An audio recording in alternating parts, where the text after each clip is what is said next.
আজ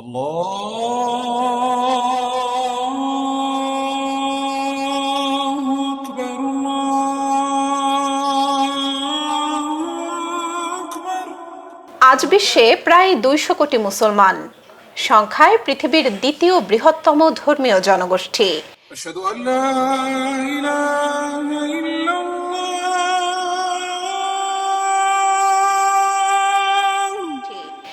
ভাষা, সংস্কৃতি, ভৌগোলিক পরিচয় আর ঐতিহাসিক বিবর্তনে মুসলিম বিশ্ব আজ নানা ধারা, মত ও পরিচয়ের এক জটিল ও বিস্ময়কর মানচিত্র।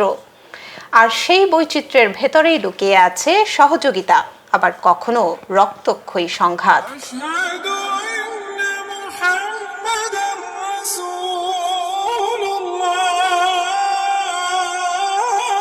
মুসলিম পরিচয়ের কেন্দ্রবিন্দু তাওহিদে বিশ্বাস, নবী মুহাম্মদ সাল্লাল্লাহু আলাইহি ওয়াসাল্লামের শিক্ষা, কুরআন ও সুন্নাহ।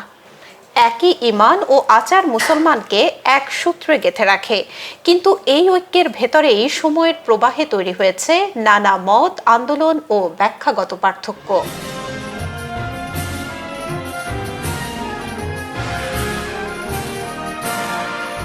বিশ্ব মুসলিম সম্প্রদায়কে সাধারণভাবে কয়েকটি বৃহৎ ধারায় দেখা যায়। বেশিরভাগ মুসলমান সুন্নি, প্রায় সব দেশেই আছে। শিয়া সম্প্রদায় বেশি ইরান ও ইরাকে।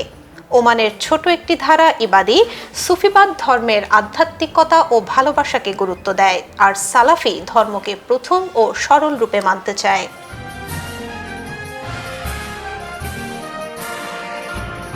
বিশেষজ্ঞদের মতে ধর্মীয় মতভেদ কখনোই একা সংঘাত সৃষ্টি করে না। অর্থনীতি, ক্ষমতা, রাষ্ট্রীয় কাঠামো এসবই দ্বন্দ্বকে উস্কে দেয়। ইতিহাসে খেলাফতের উত্তরাধিকার প্রশ্ন, উমাইয়া আব্বাসীয় দ্বন্দ্ব, অটোম্যান সাম্রাজ্য থেকে মধ্যপ্রাচ্যের যুদ্ধ, মিশর থেকে তুরস্ক, বাংলাদেশ থেকে তিউনিসিয়া রাষ্ট্রের চরিত্র কেমন হবে, এই বিতর্ক অনেক সমাজে বিভাজন তৈরি করেছে।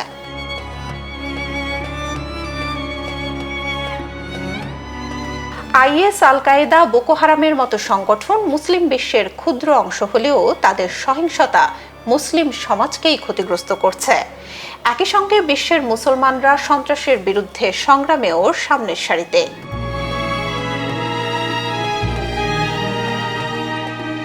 যদিও ওআইসি সম্মেলন মানবিক সাহায্য, বিজ্ঞান, শিক্ষা, খেলাধুলায় মুসলিম সাফল্যের সাথে কাজ করে যাচ্ছে, যা মুসলিম বিশ্বে সহাবস্থান, শান্তি, বৈজ্ঞানিক ও অর্থনৈতিক উন্নতির চিত্র।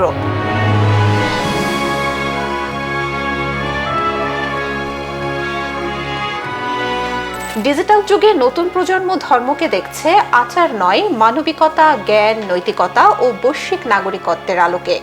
তারা বিভাজনের নয়, বরং সংযোগের ভাষা খুঁজছে। দ্বন্দ্বের মূল কারণ ধর্ম নয়, বরং অজ্ঞানতা, ভুল ব্যাখ্যা, রাজনীতি ও ক্ষমতার লড়াই। আর সমাধানের চাবিকাঠি জ্ঞান, সংলাপ ও মানবিক মূল্যবোধ।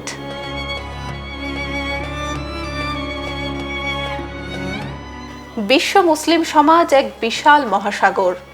সেই ঢেউ কখনো উত্তাল, কখনো শান্ত, কিন্তু মহাসাগরের গভীরে রয়েছে এক ঈমান, এক মানবতা। বিভাজনের দেয়াল কে ভাঙবে? উত্তরটা হয়তো সময়ের হাতে, আবার হয়তো আমাদেরই।